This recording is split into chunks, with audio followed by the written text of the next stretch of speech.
चलिए देखते हैं मध्य प्रदेश की 25 फटाफट बड़ी खबरों को। सबसे पहले न्यूज को कहां से देख रहे हैं हमको कमेंट में बताना बिल्कुल ना भूलें। साथ ही साथ हमारे यूट्यूब चैनल को सब्सक्राइब करें एंड बेल आइकन को ऑल प्रेस करना बिल्कुल ना भूलें। मालनपुर में गोदरेज का बड़ा प्लांट शुरू, 2250 से ज्यादा लोगों को मिलेगा रोजगार। मध्य प्रदेश के भिंड जिले के मालनपुर से रोजगार को लेकर बड़ी खबर है। मुख्यमंत्री डॉक्टर मोहन यादव 26 अगस्त को गोदरेज की नई विनिर्माण यूनिट का शुभारंभ करेंगे। इस यूनिट में 450 करोड़ रुपए से ज्यादा का निवेश किया गया है। सरकार को उम्मीद है कि इसके शुरू होने से क्षेत्र में 2250 से अधिक रोजगार के अवसर बनेगी। नई यूनिट के आने से मालनपुर के औद्योगिक क्षेत्र को भी बढ़ावा मिलने की उम्मीद है। हाईकोर्ट का बड़ा फैसला, पेंशन और अनुकंपा नौकरी को मुआवजे से घटाना गलत, बढ़ी रकम। मध्य प्रदेश हाईकोर्ट ने सड़क हादसे के मुआवजे को लेकर बड़ा फैसला सुनाया। कोर्ट ने कहा कि पीड़ित परिवार को मिली अनुकंपा नियुक्ति और पारिवारिक पेंशन की रकम को सड़क हादसे के मुआवजे से घटाना सही नहीं। इसी आधार पर कोर्ट ने पहले तय किए गए 6,60,000 रुपए के मुआवजे को बढ़ाकर 17,96,627 रुपए कर दिया। यानी पीड़ित परिवार को अब 11,36,627 रुपए अतिरिक्त मिलेंगे। एमपी में गेहूं की खरीद 2700 रुपए प्रति क्विंटल पर, किसानों को बड़ी राहत। मध्य प्रदेश के किसानों के लिए बड़ी राहत की खबर है। मुख्यमंत्री मोहन यादव ने घोषणा की है कि सरकार किसानों से गेहूं की खरीद 2,700 रुपए प्रति क्विंटल के समर्थन मूल्य पर करेगी। इसके साथ ही खाद और बीज के लिए गए कृषि ऋण को 0% ब्याज पर चुकाने की समय सीमा बढ़ाई गई है। अब किसान पुरानी 31 मार्च की समय सीमा के बजाय जून और जुलाई में कर्ज जमा कर सकेंगे। बलराम कृषि महोत्सव में मुख्यमंत्री ने किसानों से आधुनिक तकनीक अपनाकर खेती को ज्यादा लाभदायक बनाने की अपील की। एमपी के 11 सिंचाई प्रोजेक्ट को मिल सकती है मंजूरी, 1.25 लाख हेक्टेयर खेतों को पानी। मध्य प्रदेश के किसानों के लिए बड़ी खबर है। पार्वती काली सिंध चंबल परियोजना के तहत 11 नई सिंचाई परियोजनाओं को मंजूरी मिलने की उम्मीद है। केंद्रीय जल आयोग इन परियोजनाओं को सैद्धांतिक सहमति दे चुका है और अब इन्हें केंद्रीय कैबिनेट के सामने रखा जाएगा। प्रस्ताव मंजूर होने पर भोपाल, शाजापुर, राजगढ़ समेत संबंधित जिलों में करीब 1,15,000 हेक्टेयर अतिरिक्त सिंचाई क्षमता विकसित होगी। खास बात यह है कि खेतों तक पाइपलाइन के जरिए पानी पहुंचाया जाएगा। उज्जैन में बनेगा बुद्धलोक, प्राचीन स्तूप की खुदाई के लिए केंद्र से मांगी मंजूरी। मध्य प्रदेश के उज्जैन में अब बुद्धलोक विकसित करने की तैयारी है। राम राजा लोक और हनुमान लोक की तर्ज पर बनने वाले इस प्रोजेक्ट से पहले यहां मौजूद प्राचीन स्तूप की खुदाई कराई जाएगी। बताया जा रहा है कि यह स्तूप सांची के स्तूप से भी बड़ा है। भारतीय पुरातत्व सर्वेक्षण यानी ASI के भोपाल सर्कल ने खुदाई की अनुमति के लिए केंद्र सरकार को प्रस्ताव भेजा है। वहीं पर्यटन और संस्कृति विभाग ने भी केंद्र से ASI के माध्यम से उत्खनन कराने की मांग की है। ग्वालियर में बिना जमीन आवंटन FCI ने बनाए गोदाम, 121 करोड़ का नोटिस। ग्वालियर में फूड कॉर्पोरेशन ऑफ इंडिया यानी FCI से जुड़ा जमीन विवाद सामने आया। आरोप है कि बिना जमीन आवंटन के करीब 9 बीघा सरकारी जमीन पर गोदाम बना लिए गए। प्रशासन की जांच में मामला सामने आने के बाद राजस्व विभाग ने FCI को 1 अरब 21 करोड़ रुपए से ज्यादा का डिमांड नोटिस जारी किया। इसके खिलाफ FCI ने हाई कोर्ट का रुख कर लिया। सुनवाई के दौरान कोर्ट ने निर्धारित समय में नोटिस की आधी राशि जमा करने का निर्देश दिया है। टैक्स पेयर का पैसा सरकारी अधिकारियों की जागीर नहीं, कस्टोडियन है, MP हाईकोर्ट बोली।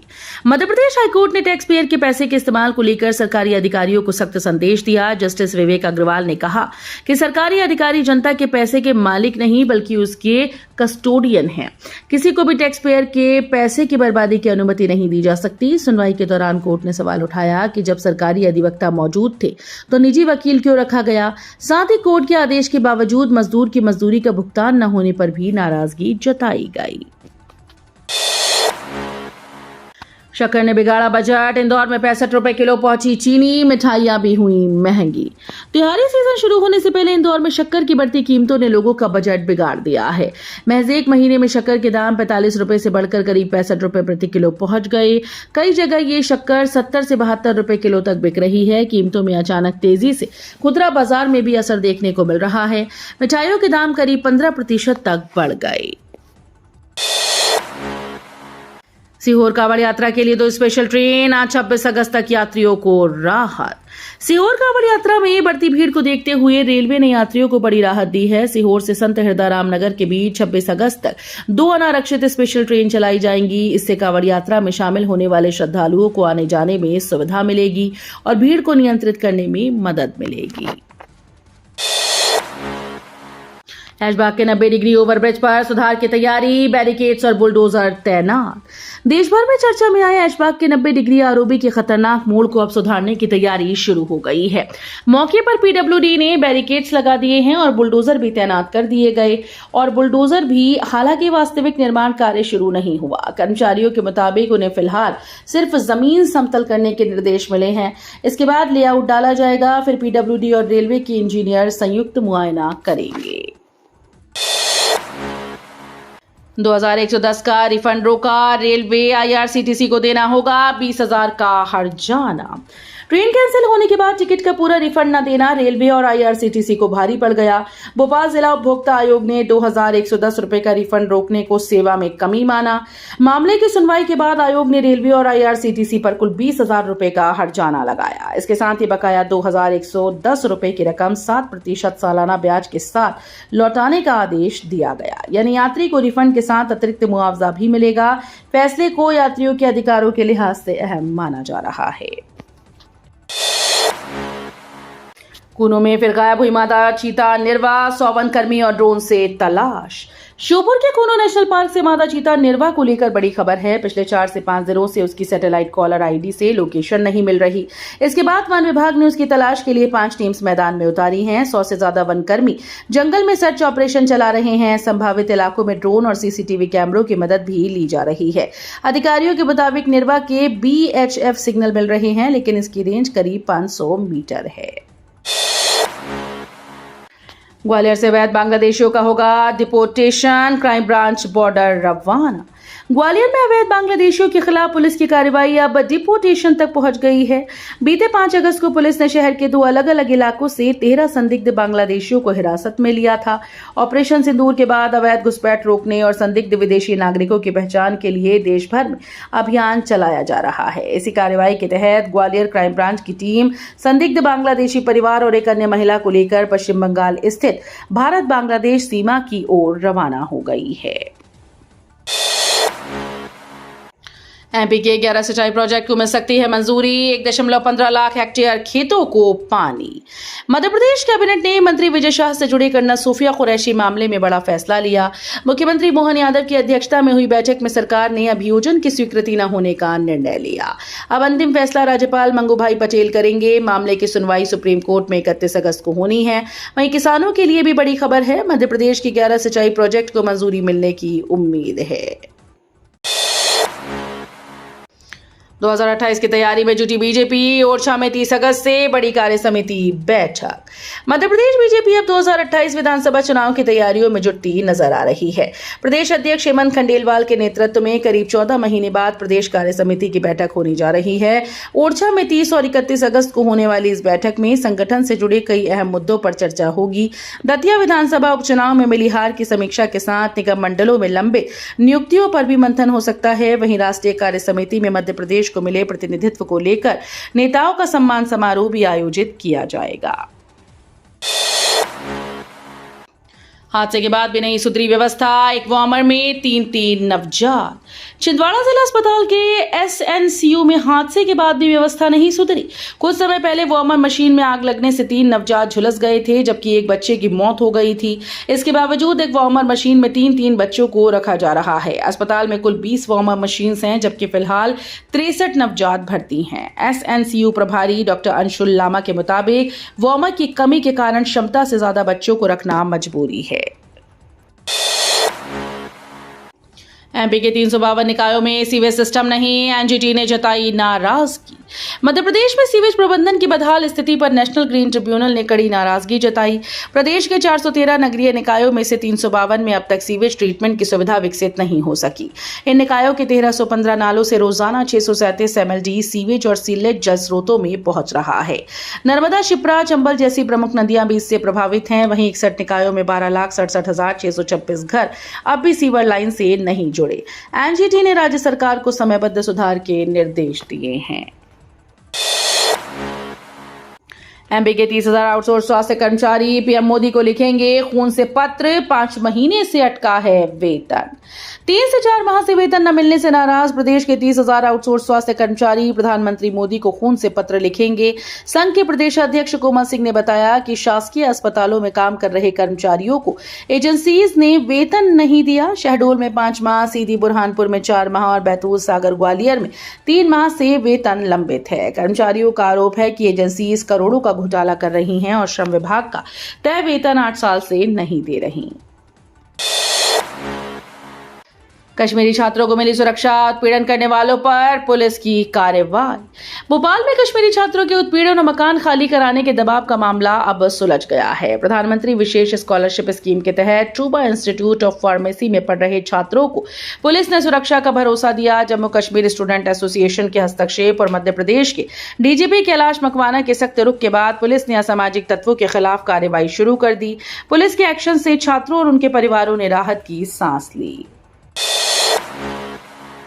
गांव कस्बों से निकलेंगी खेल प्रतिमाएं, एमपी में इंटरनेशनल लेवल की ट्रेनिंग की तैयारी।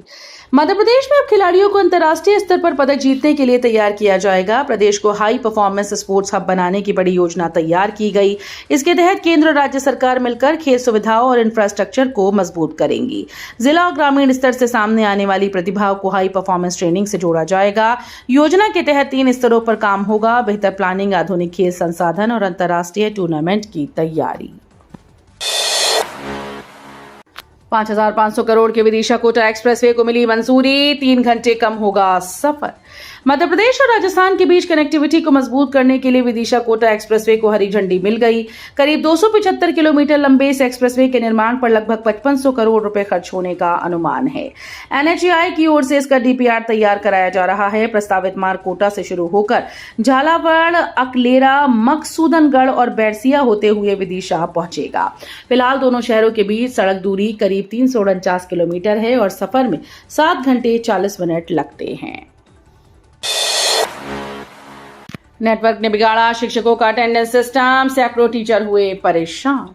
रतलाम में मोबाइल नेटवर्क की गड़बड़ी ने सैकड़ों शिक्षकों की परेशानी बढ़ा दी। निजी कंपनी का नेटवर्क ठप होने से स्कूल पहुंचे शिक्षक ना तो ये अटेंडेंस लगा पाए और ना ही ऐप पर चेहरा स्कैन हो सका। सुबह 10 बजे स्कूल पहुंचने के बाद उपस्थिति दर्ज करना अनिवार्य है, लेकिन नेटवर्क न होने से इन्हें करने का विकल्प नहीं मिला।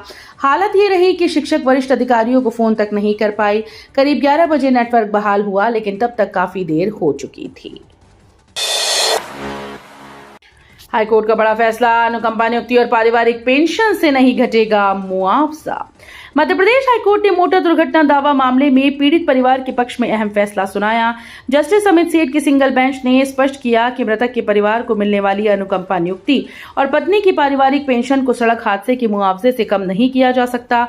कोर्ट ने मुरैना के मोटर दुर्घटना दावा अधिकरण के 2012 के आदेश को संशोधित करते हुए मुआवजा 6,60,000 से बढ़ाकर 17,96,627 रुपए कर दिया। यानी परिवार को 11,36,627 रुपए अतिरिक्त मुआवजा मिलेगा। भोशाला विवाद को लेकर धार बंद, शहर में 800 पुलिस जवान तैनात। मध्य प्रदेश के धार में भोशाला विवाद को लेकर सकल हिंदू समाज के आह्वान पर जिला बंद का असर देखने को मिल रहा है।